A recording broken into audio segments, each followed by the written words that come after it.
გუშინ ვიყიდა კვირის პალიტრა ჩვენი გაზეთი იმიტომ რომ ჩვენს ტელევიზიებში ხო სულ სიბრძნეებს აჟღერებენ და ჩვენს პრესაშიც იგივე ხდება სულ სიბრძნეებს აჟღერებენ და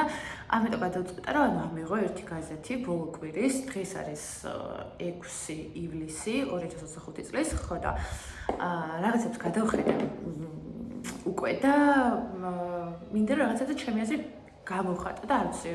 გამიზერეთ თქვენი აზრი ძალიან დიდი სიამოვნებით მოვისმენ მართლა იმიტომ რომ ანუ ეს შავ-თეთრი პოზიციები რომ ანუ ის არის და ეს არის და რაღაცაები ანუ გასაგებია მაგრამ უბრალოდ აი სიღრმისეულად ვთქვათ აი კონკრეტულად ვინ რაზე რას ფიქრობს ეს ხო ბევრად უფრო საინტერესოა ვიდრე ის რომ რაღაცა ცალსახად აი გაბრაზებულები როგორც საუბრობთ ხოლმე რა და ამიტომ მოდი გავერჩიოთ რამდენიმე რაღაც მოვინიშნე ბოლომდე რომ წავიკითხე ვერ მოვასწარე მაგრამ რაღაცა მოვინიშნე რაზეც მინდოდა რომ თქვენთვის გამიზიარებინა რომ აი ეს წერია და როგორც თქვენი აზრი მომიყევით რას ფიქრობთ ამასთან დაკავშირებით აი მაგალითად გვერდი 5 აი ხედავთ ზელენსკი ის რა ქვია მაკრონი ну ეს სავარაუდოდ კონფერენციას უკავშირდებოდა 25-ში რომ კონფერენცია ჩატარდა მიუნხენში იყო თუ არ ვცდები აი მაგასთან დაკავშირებით აი მანდ არის ეს ფოტოსურათი გადაღებული თუ არ ვცდები მაგრამ ნახოთ ხო ну მაგალითად პირველი სიახლე რაც მონიშნული მაქვს არის ის რომ ნატო ცდილობს რომ გაზარდოს საკუთარი ფინანსები და აიყვანოს დაახლოებით 5%-მდე მთლიანად თავდაცვის გაზრდას უკავშირდება ეს ყველაფერი რაც აქედან დიდი ნაწილი უკავშირდება უშუალოდ პირდაპირ სამხედრო ინფრასტრუქტურას შეიარაღების მობილიზებას უფრო მეტად იარაღის წარმოებას და ასე შემდეგ მაგრამ თვითონ ახლა ეს რისი სიგნალია ჩემთვის აი ბოლო პერიოდში ხო როდესაც უკვე თითქოს რუსეთ-უკრაინის ტრამპის ადმინისტრაცია დაბრუნებულია უკვე თეთრ სახლში დიდი ხანია ომი ორ დღეში უნდა დაემთავრებინა მაგრამ ვერ დაამთავრა სამხედრო მოქმედებები გრძელდება ეხლა უახლოესი მოვლენები რაც არის ნუ აქ დიდი არაფერი არ შეცვლილა რუსეთი აგრძელებს თავდასხმებს უკრაინაზე ნუ ცოტა ხნის წინ უკრაინამის სტრატეგიული ობიექტები რო აუფეთქა და საუბარია რომ 5 მილიარდის ზიანი მიედგა პუტინს ნუ აქ მანიპულირების საგანია ეხლა თანხების ზუსტად არ არის მაგრამ ფაქტია რომ ზიანი მიედგა რუსეთს და მოკლედ ტრამპი ხანაკეთ იხრება ხანიკით იხრება ნუ რაღაცა ცოტა შოქშია რაც ქვია ორ დღეში ვერ დაამთავრა ომი მე ზოგადად ტრამპისტი ვარ აქვე აღნიშნავ მაგრამ ნუ ვერ ამთავრებს რა ომს ეს ახლა არის დამთავრება მაგრამ აქ რა არის მნიშვნელოვანი ჩემი აქცენტი აქ რაზე მინდა რომ გავაკეთო რუსეთი არის ევროპა და რატომ არის ევროპის შიგნით ამხელად აპირისპირება ეს არ არის რუსეთი ევროპას ეუმება არა რა განსაზღვრავს კი ტერიტორიული ნაწილი მაგრამ ტერიტორიაც მეც სიმბოლურია ხო ევრაზია ერთი დიდი კონტინენტია და ანუ ისე წმინდად ვერ გაყოფს სად ევროპა იწყება და სად თავდება ევროპა ხო ანუ აქ უფრო მეტად არის კულტურული ხაზი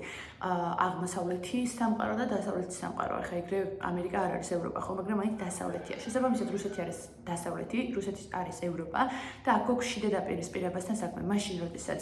უდიდესია შობადობის კლება ევროპაში მიგრაციის პრობლემა არის უზარმაზარი აღმოსავლეთი ძლიერდება შეიარაღებას აძლიერებს ბრიქსი რუსეთთან ერთად რასაკვირველია უფრო და უფრო მეტად და მეტად იკრებს ძალებს ამ დროს შობადობა არის კოშმარი ევროპაში საფრანგეთის გარდა უმეტეს შემთხვევაში შობადობა არის იმდენად დაბალი რომ ორი მშობელი ტოვებს მხოლოდ ერთ შვილს რაც ნუ ერის დაბერება და სიკვდილიანობის უდიდესი მაჩვენებელია და სხვადასხვა ძალიან კარგი გადაცემა იყო ეხა პოდკასტი ქონდა ჩაწერილი პიტერსონს ამასთან დაკავშირებით ლინკსაც ჩავაგდებ და პოსტერსაც აქ გამოჩნდება ამას შეგიძლიათ უყუროთ როგორც კი ერთხელ შეინიშნება დიდი ტენდენცია შობადობის კლების მე იმ სახელმწიფოში ძალიან რთულია რომ ეს კლების პროცესი შემოაბრუნა რაც მაგალითად აღმოსავლეთში არ ხდება და რატომღაც ისე მოხდა რომ მხოლოდ რუსეთის დასუსტებაზეა აქცენტი აღებული. რუსეთის იმპერიის დასუსტება რასაკვირველია მნიშვნელოვანია, თუმცა აქ უფრო სხვა ტიპის მოლაპარაკებები უნდა დაწყებულიყო და რაღაცა ჩვენში ნარგეთამაშების პრინციპი არ უნდა წასულიყო. ევროპის შიგნით ეს არავის თვის არ იქნება ბრძოლიან პერსპექტივაში რასაკვირველია მომგებიანი, მაგრამ განსაკუთრებით დასავლეთისთვის და მათ შორის ჩვენთვის. ხო, ну, ესპანეთ მაქვს სხვა საქმეები უფრო მაქვს, იმიტომ რომ მე ტერიტორიულადაც რო შეხედოთ, მაგალითად პოლონეთისგან და პრიბალტიკის ქვეყნებისგან ესპანეთი ნაკლებად გრძობს საფრთხეს რუსეთისგან. ეს იყო ძალიან საინტერესო და როგორც ვთქვით, ევროპა ემზადება ბრჭყალებში, ემზადება რუსეთთან ომისთვის, იქიდან გამომდინარე, რომ ისინი მიიჩნევენ, რომ როცა დამთავრდება რუსეთ-უკრაინის ომი, აუცილებლად რუსეთი გადავა სავარაუდოდ უკვე ევროკავშირის ქვეყნებზე და ну რაღაცა მთელი სტრატეგიული ისინი აქვთ გათვლილი როგორ უნდა საიდან უნდა შევიდნენ და ასე შემდეგ რაც მტკნარი სისულელია ჩემი აზრით მაგრამ ნახოთ მოვლენები როგორ განვითარდება უბრალოდ კიდევ ერთხელ ვაგორ განწყდება ერთ კონკრეტულ საკითხზე გული რომ ევროპა როგორც ასეთი ვერ ახერხებს გაერთიანებას. აქ არ არის საუბარი იმპერიული ზრახობის წაქეზებაზე და წახალისებაზე, აქ არის საუბარი უბრალოდ კულტურულ გაერთიანებაზე და ისეთი დიპლომატიური გზებით საკითხის მოგვარებაზე, რომელიც არ გამოიწვევს ერთი რომელიმე კონკრეტული სახელმწიფოს განსაკუთრებით ისევ შიდა სახელმწიფოს, რომელიც ყოველთვის იჭყლიტება ხოლმე ამ სამხედრო კონფლიქტების დროს იმის დაზიანებას და გაცემტვერებას და განადგურებას. აი ძალიან საინტერესო ის ყავდათ მოწვეული აი ეს კაცია. ვაჟაბერიძე, ხო შეიძლება საინტერესო წერდა ჩვენი პოლიტიკური შეხედულებები ჩემი და ამ კაცის არ ემთხვევა, მაგრამ